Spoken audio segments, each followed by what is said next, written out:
How to withdraw money from Betway. Hey everyone, welcome back to our channel. In this video we are going to learn how we can withdraw money from Betway, so make sure to watch the video till the end. Now if you would like to withdraw your money from Betway, all you have to do is just go to betway.com. Then from there you can just tap the three lines option from the top left of the screen here.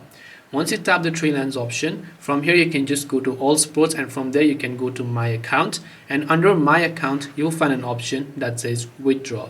So all you have to do is to withdraw your money, just tap the little withdraw button over there, and when you tap on withdraw, make sure that you have your account verified and everything, and then you'll be able to see funds that you can have, and then from there you'll be able to withdraw your money. This way you can withdraw money from Betway. Hope this video was helpful. If you have got any questions, queries, doubts, feel free to leave them down below. Thank you for watching till the very end of this tutorial, and see you soon in the next video.